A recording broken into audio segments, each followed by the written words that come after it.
Okay, folks, let's get started. We lost our mic in this room. We're trying to get it fixed soon, but can y'all hear me okay? Devin, you can hear me? All right. I'll try to speak up, but let me know if you're not catching me. A couple announcements. We're going to have a help session today at 2. It'll be in Beauregard 165, or excuse me, the CST 165 across the way.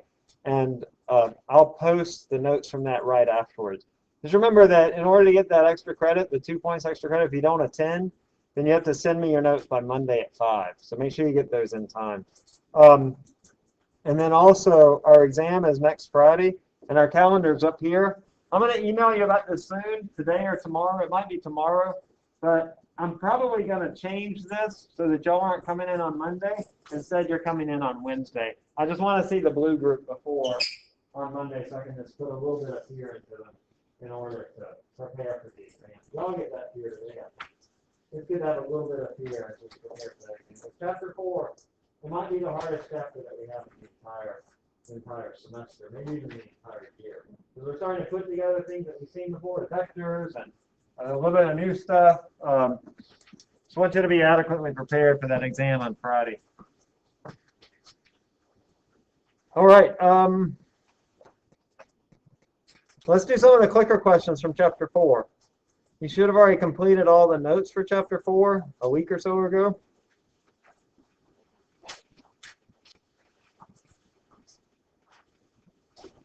Let's try this one. It's on page 79.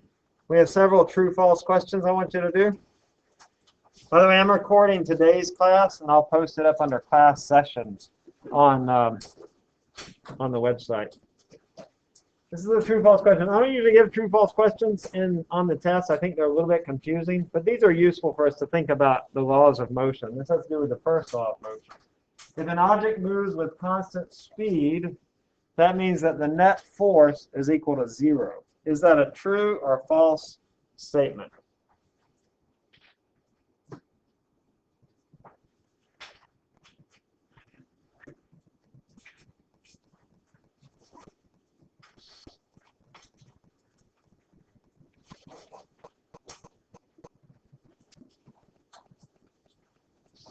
True or false? Let's stop at 55. You'll do pretty well. Were y'all sitting outside listening before class? No? Okay. You just got it? All right, good job. A is the right answer. If an object moves with constant speed, the net force is equal to 0. Newton's first law says that an object in motion will continue in motion unless a force acts upon it.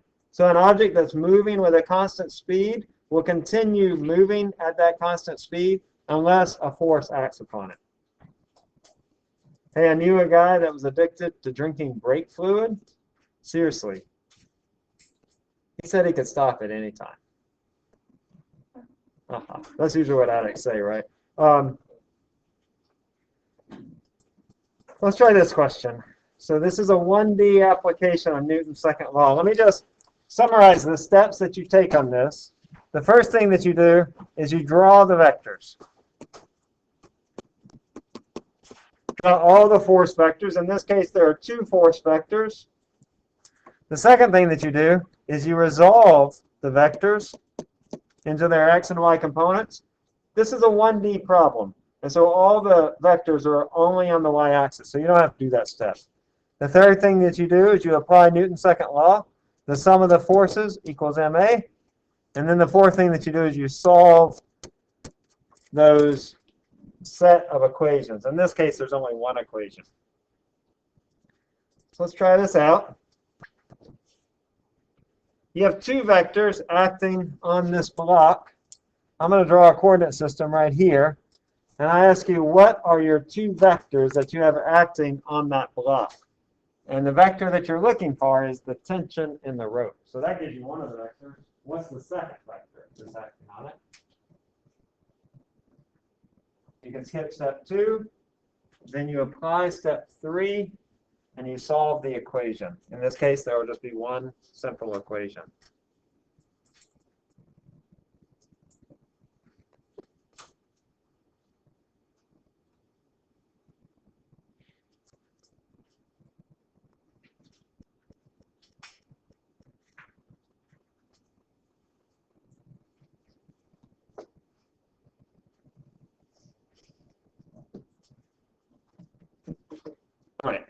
let me say something. So I know this question, like a lot of you have put B. B's not the answer.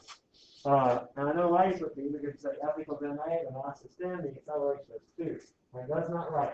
It's more complicated than that. In fact, on questions often, I'll just take the numbers that are in the problem, I'll multiply them together, and put that as an option. But in this case, that's not right. Let me help you out a little bit, because y'all seem to be floundering just a bit. I'm going to draw my forces. I have two forces. What are they? One of them is the tension, I said, right? What's the direction of the tension, up or down? The tension in the rope, is it pulling up on the block or pulling down on the block? It's pulling up on the block. So I'm going to call that Ft. And then what's my other force?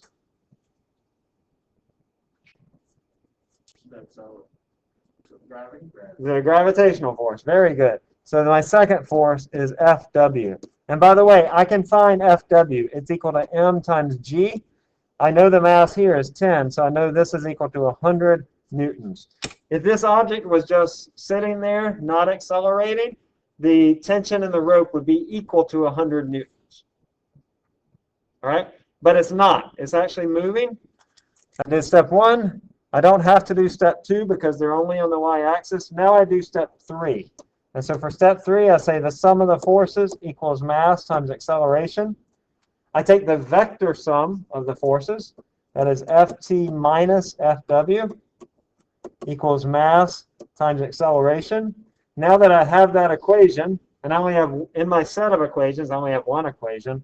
Now for part 4, you solve it. And I'll leave you to solve that for Ft and put in your answer.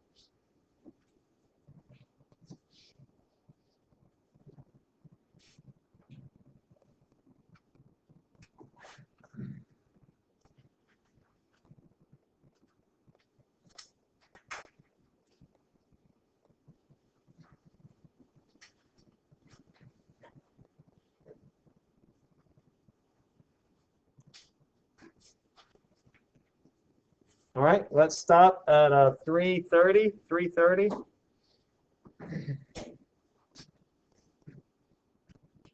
3:30. 2 more seconds.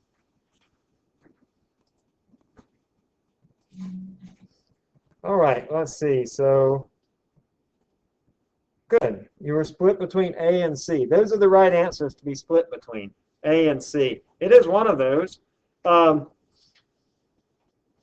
You ever been in an elevator and it goes up really fast? Yeah. Does it feel like you're sort of light, or does it feel like it's sort of pulling you down? If it's going up really fast, it feels like you're sort of pulling down, like the whole thing is pulling down. But if you're going down really fast, it feels like, it's like your stomach sort of goes up inside. It's like you lurch upward, right? It's a similar thing here. That if I'm going up, then it's going to feel like the block is just pulling down. In that case, if I'm going up, the tension is going to be more than the weight. But if I'm going down, the tension will be less than the weight. Let me show you how that works out mathematically. So I start with this equation. My key here is I have to be careful with my signs. That I want to know what Ft is. Ft is going to be equal to Fw plus m times A. Fw is going to be the weight. I already found that. That's 100 newtons. And then the two of you split up as to whether the acceleration is negative or is it positive. I have 10 kilograms. That's my mass. My acceleration, I say it's 2, but notice that it's downward. That means that it's going to be negative 2 meters per second squared. So it's 100 minus 20, or 80 newtons. So the answer there is C. All right? Are you going to have a problem like that on the test? Yes, you will. So kind of like with the projectile motion, like I have a set of problems that you'll absolutely see. This is another thing where you're going to have a 1D problem with vectors, with an object that's moving up or down. Okay? Be prepared for that. That's usually in the context of an elevator type problem like this. All right. We'll come back to this, or we'll work. Let's do this one. I'm not going to do it as a clicker question. I'm just going to show you. So when we're doing 2D problems, that's what this is. It's a two-dimensional problem. with Newton's laws, we follow the same steps, the exact same steps, where I draw the vectors. 2, I resolve the vectors, and I have to do that here because I have them not on axis. 3, I apply Newton's second law, the sum of the forces equals mass times acceleration. And then 4, I solve that set of equations, where I have to solve, I'll have 2 equations because I have the Newton's second law in the x-plane and Newton's second law in the y-axis. So I have 2 equations. Most of the time, that's all that you'll ever have is just 2 equations. There is one case where we include friction, where you have 3 equations. All right, so let's try this out. The first thing I'm going to do is draw my coordinate system. And I'm going to draw it right here, because that's the object that I'm looking for. I'm looking for the tension that's acting on that object. I have 2 tensions. I'm going to call this one TR, and I'll call this one TL. We have to be careful about getting the angles. We always want to measure our angles off the x-axis. And so what is this angle here and that angle there? Looking at my angles, I know that it's either 50 or 40, because I have this triangle right here. I know this angle is 50. That means that this angle is 40. And so if that angle is 40, that's the same as this angle, which means that this angle has to be 50 degrees. And so both of these angles are going to be 50 degrees.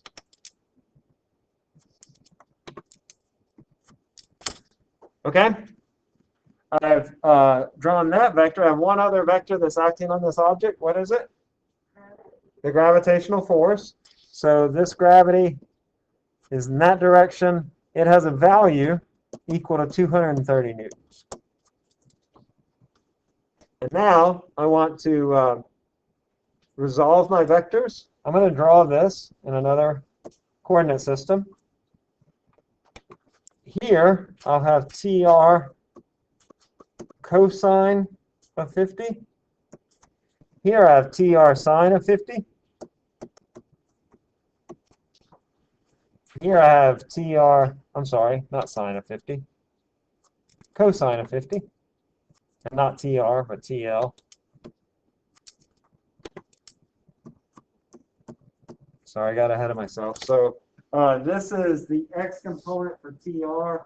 The y component for TR will be TR sine of 50. And then this is the x component of TL, TL cosine 50. And then the y component of that vector will be right here, and it'll be TL sine of 50.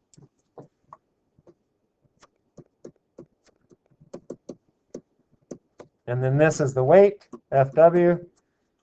So now I've drawn the vectors, I've resolved them, and now in step 3, I'm going to apply Newton's second law. The sum of the forces equals MA. By the way, remember I said that there aren't that many equations. So far, we've really only had those 2 kinematics equations. We've applied them in different contexts, but those are really the only equations except for our trig functions. We're going to have 2 additional equations, F equals MA, and then something we'll see later, the frictional force is equal to mu Fn. So those are really all the equations up through chapter 4. Those 2 kinematics equations, and now these 2 equations related to forces. All right, so our sum of the forces equals MA. However, we can apply Newton's second law in the x direction and then separately in the y direction. Just like we did with projectile motion, I can separate these 2. Sum of the forces in the x direction. In this case, it's going to be TR cosine 50 minus TL cosine 50 equals to MAX. But AX is equal to 0. So since this is 0, the whole term is equal to 0.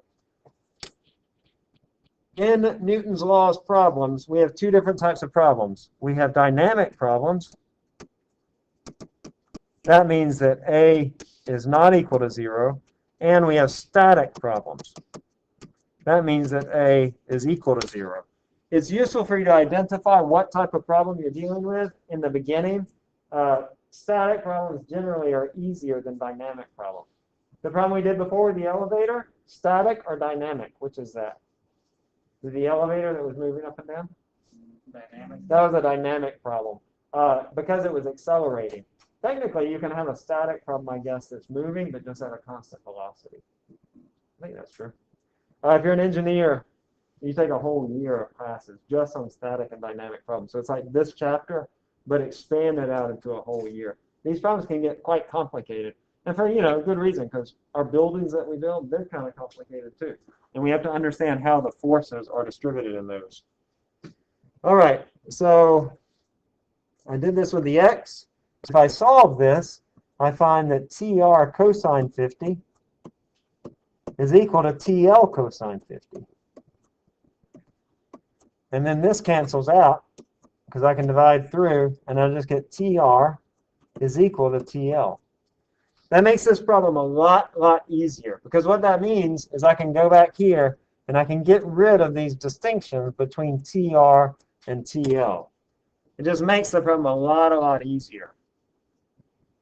That's only because it's symmetrical. That if those angles were different, then that would mean that you have a different force in either row. But in this case, because it's symmetrical, because these two angles are the same, that means that these two tensions are the same. All right. Now, in step 3, I can also apply this in the y direction. I'll do it in black. The sum of the forces in the y direction is equal to MAY, which is also equal to 0. And so the sum of the forces in the y direction are T sine 50 plus T sine 50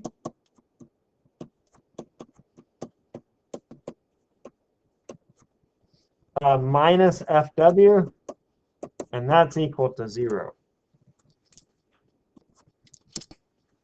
Remember, I dropped my right and left subscripts here because it's symmetrical, and I found that TR was equal to TL. So I just call it T.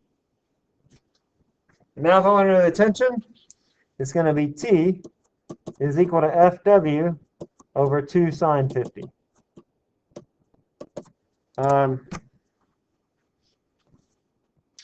It's either A or D, right?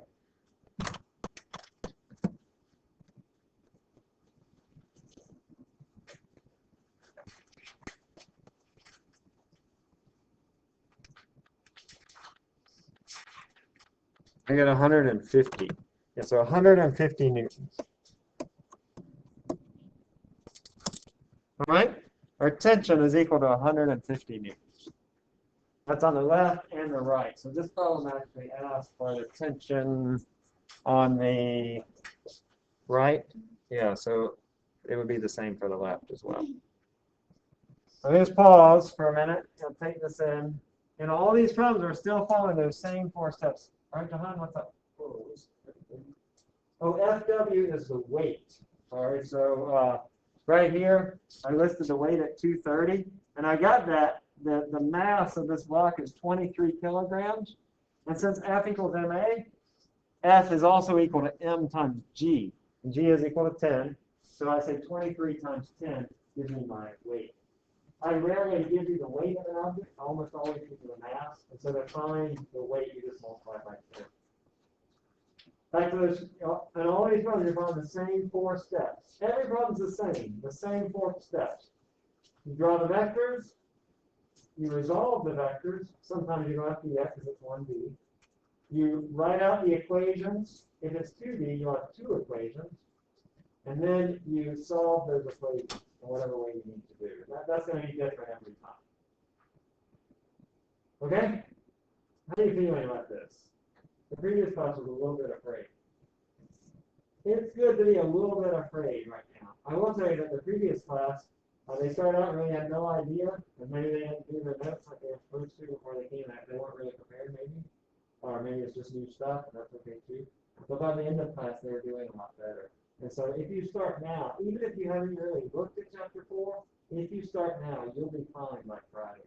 But free up some time, okay? You're going to need an hour a day to be ready for chapter 4 for the exam next week. Okay? A little bit afraid, right? You're a little bit afraid. Hardest test of the entire year, probably. Maybe exam 2 of next semester is a little bit more difficult. Yeah? Are you smiling behind your mask? No, you're not. We're very serious. Okay? Very serious. All right. Let's do some more.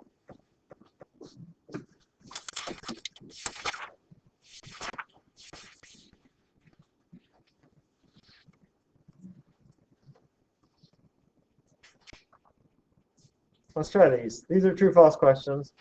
They're useful for thinking about Newton's laws.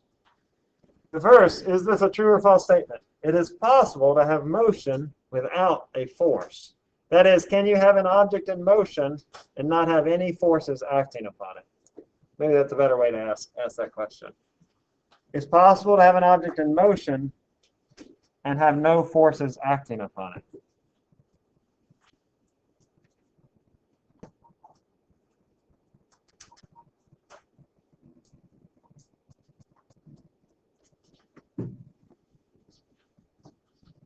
All right, let's stop at 45. 45.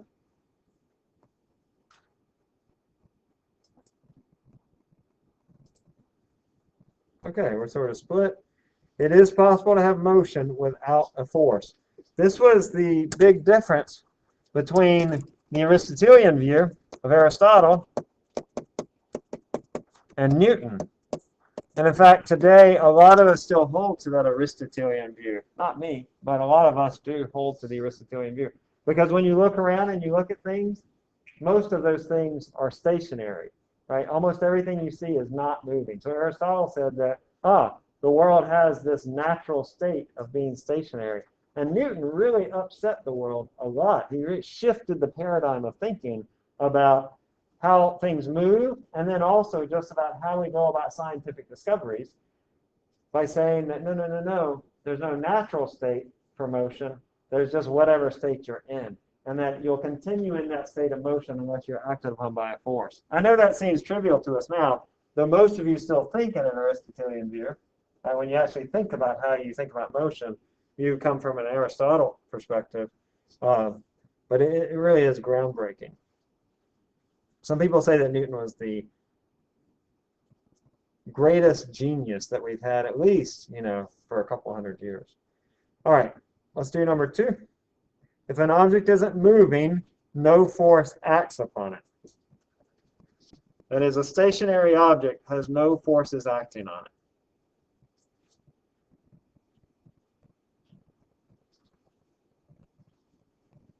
All right, awesome. Good job.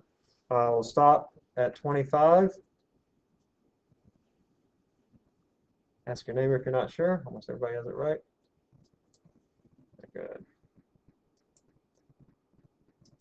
Oh, good. B is right. If an object isn't moving, there's no forces acting on it. I give you a good example. You, right? You have forces acting on you, and yet you're not moving. What are the 2 forces that are acting on you? There are 2. One of them we've used already. What was that? Gravity. The gravitational force. I'll call that the weight. And then somebody said the other over here. What was it? Not ordinary, but the normal force. So there's another force that's perpendicular to your surface that is called the normal force. Listen, I met this woman the other day. She said that I met her like on campus. There's this special club. It's just for vegetarians. I'm not a vegetarian, but I go to the vegetarian club meetings.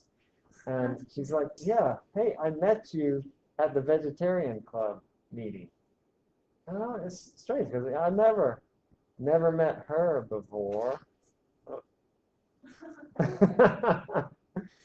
Rachel, are you the only one that got it? Rachel. Yes. Yeah. Anybody else get it? Herbivore. All right. All right. Let's try some more. Oh, by the way, so the next few pages you're not going to see on the exam. So you can take out this stuff. It's not that it's unimportant. It is important. In fact, if you're pre-med, as you're preparing for the MCAT, you'll see these topics. But you'll be able to pick up on it with no problem. So the next 3 pages you can sort of take off. honestly, in the past, usually we don't get to those topics anyway, so you're not going to see many problems on this test about those anyway. About universal law of gravitation, or figuring out the acceleration of the gravity of a certain Okay, so you can just skip those 3 pages.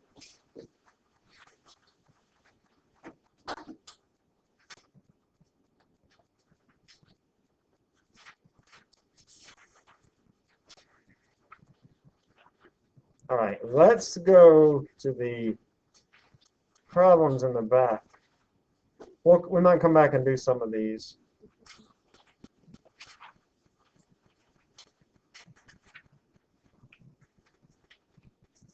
I want to look at this. It's the homework problem number 5. It's on page 103.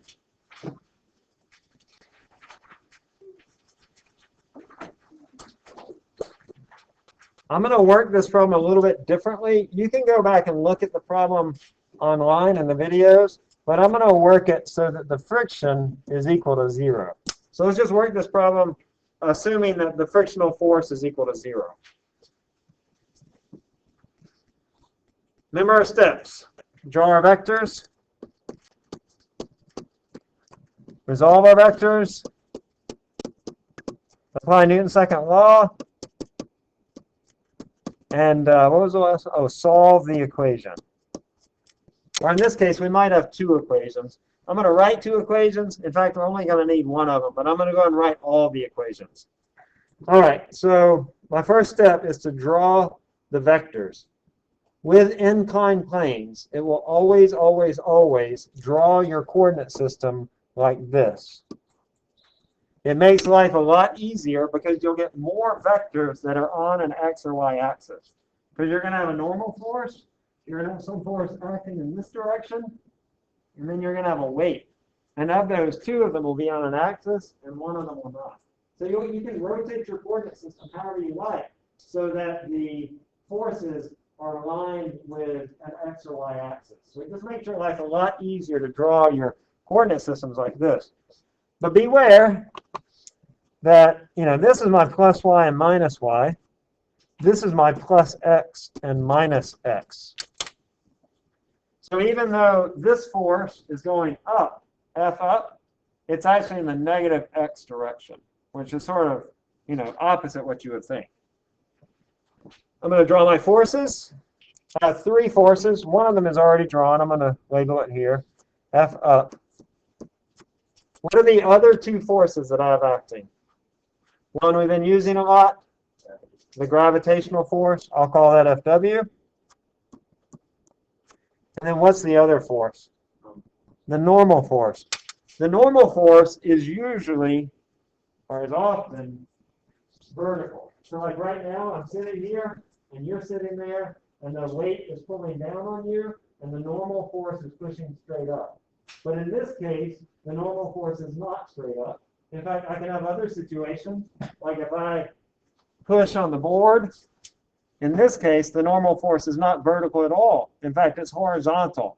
So even though usually the normal force is vertical, it doesn't have to be. But it does always have to be perpendicular to the surface. And so the normal force is going to look like this, perpendicular to the surface. As I draw these vectors, I want to think about my angles. I know that this angle is 30. By the way, I like to use the 30, 60, 90 triangle a lot. It's really a favor to you folks that are pre-med because the MCAT, no calculators, but they expect you to know these common trig functions. So they expect you to know what cosine and sine of 60 is, for example, to just memorize it. We'll use other common triangles like the 3, 4, 5 triangle. That's a common one. The 45-degree triangle, those are common. Just sort of you want to have those in your mind. Okay, so I want to now label the angle for the force weight vector. I've done this differently. In fact, in the videos, I might have done it the way that I don't like to do it now, where I might have labeled this vector or this angle. Don't do that. Always measure this angle right here.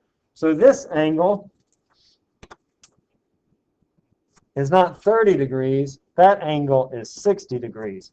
Let me show you. I'm going to draw it a little bit differently. If I draw my inclined plane here, And then here's my force weight vector, FW. And then here is my coordinate system. Notice that if this angle right here is 30, that means that this angle has to be 60. So whenever you're doing inclined plane problems, I'll always give you this angle. Just always take 90 minus that angle in order to find the angle of the weight vector with respect to the x-axis. We always, always, always measure our vectors from our x-axis. No, you don't really have to. Right? Nobody says that. That's just sort of convention. But the reason we do that is because when we take our x and y components, we're just sort of used to using cosine and sine for the x and y components respectively, that it'll make life a lot easier if you measure your angles from the x-axis. If you measure them from the y-axis, it would flip the sine and cosine. All right, so I did this part. Now I'm going to do the second part, which is to resolve them. I'm going to redraw this, but now I'm going to rotate my coordinate system. So it's as if I'm taking this picture, taking it off the page, and rotating it, 30 or 60 degrees, I guess, rotating it a certain angle, and then taking it over here and plopping it down on the page. So that I still have my plus x and my plus y there.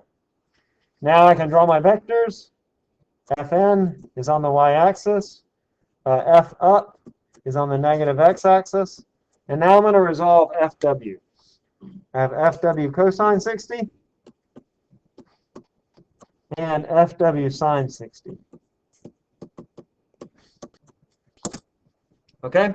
Step 1, step 2, and here I'm almost done. So like if I were to ask you what is F up, then I know that F up has to equal to Fw cosine 60. Because under the sum of these two vectors, since this is a static problem, it's not moving, that these two vectors have to be equal.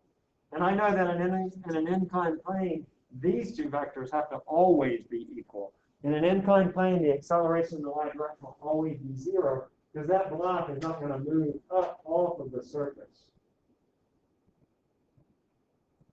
Okay, so now that I have step 2, I can do step 3, where I apply Newton's second law. And I can do it in 2 directions. I'm going to do x first. This is a static problem, so I know that ax is equal to 0. Fx is going to be Fw cosine 60 minus F up, negative because this is my minus x direction, and that's going to equal to 0. And then I can do the same for Fy is equal to may. That's Fn minus Fw sine 60. And that's equal to may, which is equal to 0. Because ay is equal to 0. In this problem, I'm looking for, let me go back. What must F up be in order for the acceleration to be 0? So I'm looking for this variable. And so now I move on to step 4. And in step 4, it's going to be different for every problem. It sort of depends on what you're looking for, but it's always going to be using this set of equations. We'll see a little bit later that if I have friction involved, that I'll have a third equation. And we'll do a problem like that just a minute. All right, so if I'm looking for F up is equal to Fw cosine 60. I'm solving this equation for F up.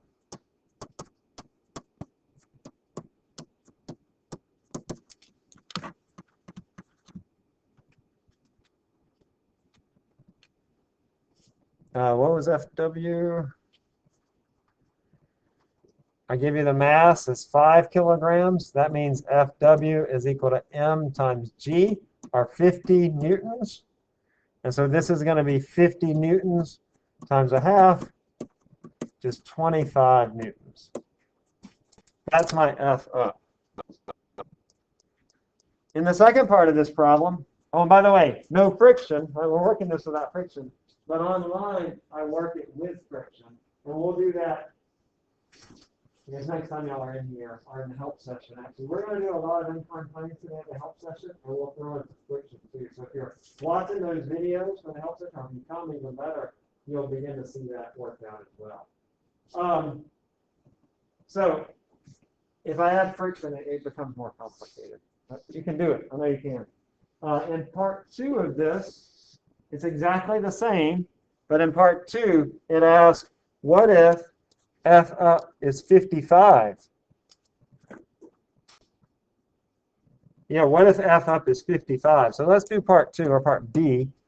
If F up equals 55 newtons, I know it's going to be moving because 55 is bigger than 25. So I would start with this set of equations, and I would say FW cosine 60 minus 55 is equal to MAX, and solve that for AX.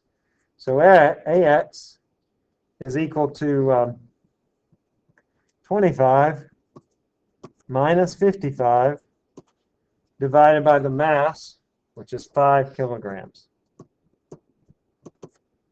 Now let me write that out in variables. So AX equals FW cosine 60. You don't have to do this if you don't want. Minus F up divided by M. And so that's minus 30 divided by 5 minus 6 meters per second squared. So if F up was not 25, if instead it was bigger and it was 55, then I'd have this acceleration. Notice it's negative. That means it's going in the negative x direction, which is up the inclined plane. All right. Pause for a sec. You feel like you get a cold bucket of ice, bucket of cold ice water dumped on your head this morning? Is that how it feels? Yeah. If you're up on your notes, it's all should look familiar. Whether you might have done it this quick or whatever, but you need to be very familiar with these types of problems come next Friday, because you're going to see them for sure. Definitely see incline plane. And you'll probably see incline plane with friction, which becomes a bit more complicated. Okay? Let's do a friction problem. We're not going to do an incline plane. We'll do, I think there's another homework question that's quite a bit simpler. Yeah, we'll do this one. You have, I think there's a clicker question like this. So let's look at this. Really, on these problems, it's understanding what all the different values are. That's a useful skill for you to be able to read a word problem and figure out what are the values that are given there. What is it talking about? Now, a dock worker on a ship that finds that a 20-kilogram crate requires a 75 Newton horizontal force to set it in motion. Look, you might have done this before. If you have a desk or a box in your house, there's a difference between the force required to get something moving and the force required to keep it moving. Which is bigger, to get it started or to keep it moving? To get it started. Right. It's considerably bigger. The bigger force required to get something moving and then to keep it moving. After it gets started, it moves fairly easily. And so that's the difference now between static and kinetic friction. Static is stationary. Kinetic is moving. We have an equation for friction. Friction is equal to mu times the normal force. This is the Greek letter mu, like phi mu. It is the coefficient of friction. And the frictional force is the product of that and the normal force. So I can apply this in kinetic situations. And then I can also apply it in static situations. Fs, mu s, and the normal force. However, with Fs, this is going to be, in the notes, we talked about how that's an inequality. That the static friction is actually less than the value, less than or equal to mu times normal force. If I push on this desk with a force of 10 newtons, what is the opposing force? Think Newton's third law. 10 newtons. If I push in that direction with 10, there's an opposing force of 10 newtons. If I push on it with 15 newtons, 15 newtons. If I push on it with 20 newtons, 20 newtons. And let's say that I need a force of 25 newtons to get it moving. As I push, as I go up to 25 newtons, the opposing force will go up as well until I get to 25, and then it'll max out. So that's where I get this inequality, less than or equal to. All right, so in this problem, I have a horizontal force is required to keep it in motion. That's going to be my Fk. 60 newtons is equal to mu k times my normal force. If I have a 20 kilogram crate on a horizontal surface, that means that I have a weight equal to 200 newtons, which means my normal force is also equal to 200 newtons. All right, so I have mu k times 200 newtons, and so mu k is equal to 60 over 200. That's 30 over 100, or 0.3. And then similarly, I can find Fs. Fs, we're looking for the maximum static friction.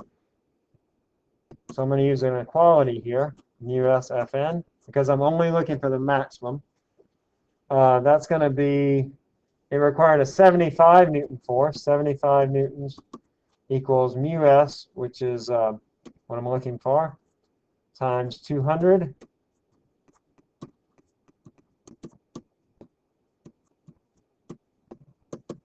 It's that 0.38. So those are our answers to find mu s and mu k. I probably have a problem something like that, where I'm asking you to find the coefficient of friction. Okay? We'll do some more thicker problems. Let's go back into the chapter. There was a problem to find the normal force on an inclined plane. We've done that already in one of these practice problems, but I want you to see you do it. Okay, here we go.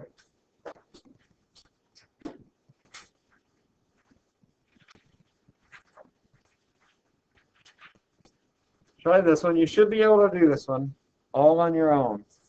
We did something very similar. I would warn you about just memorizing the equation.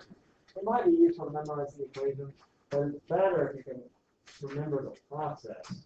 That will always help you do better in the future. There's 4 steps. Draw your vectors, resolve your vectors, apply Newton's second law, and then solve the equation. John? A pen? I think so. Oh, a pencil. 98.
Doing pretty well so far.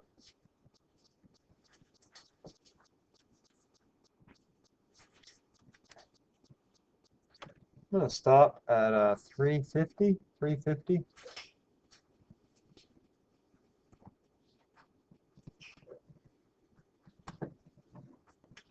few more seconds.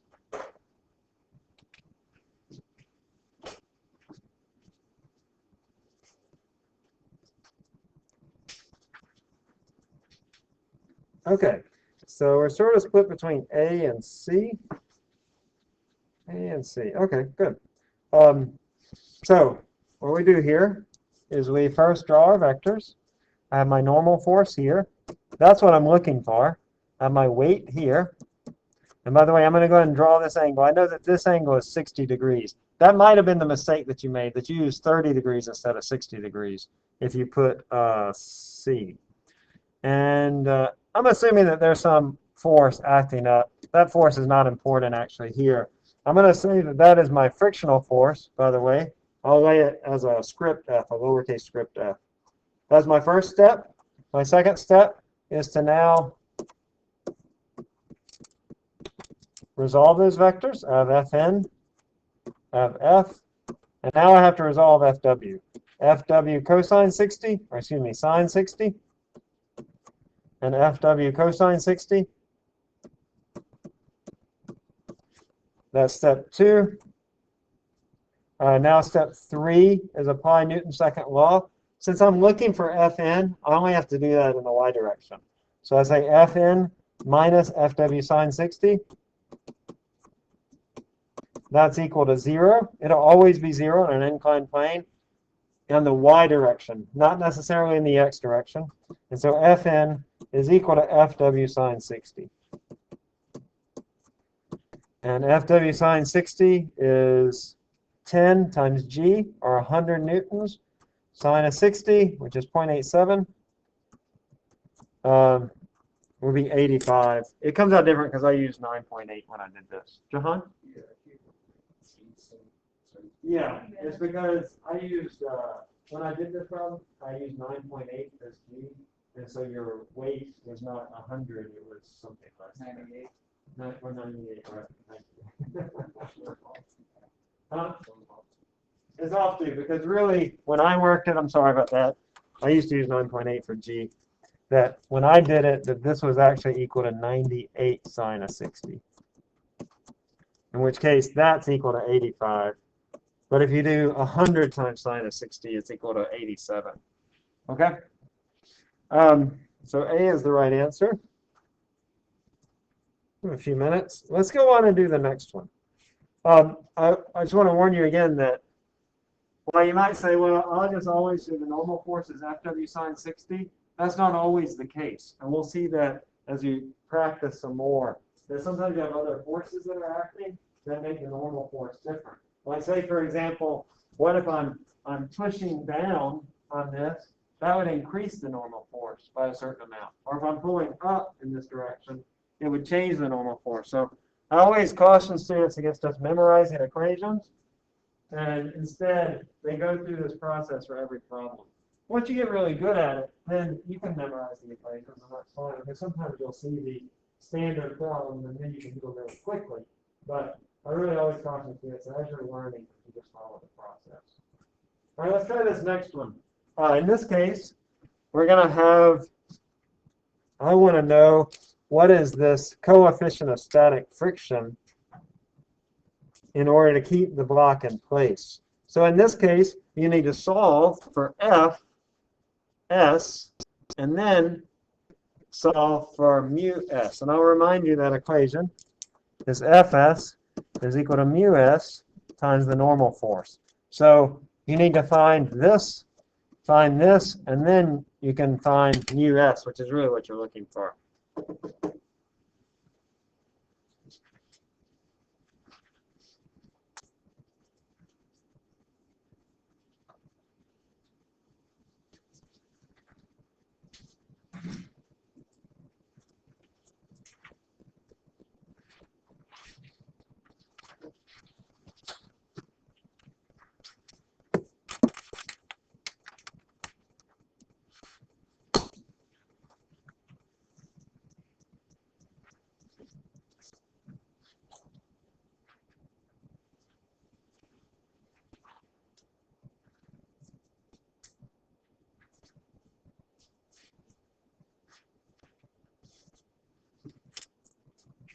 I'm going to continue writing problem step 3 up here.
All right, let's try to wrap up in about 15 seconds.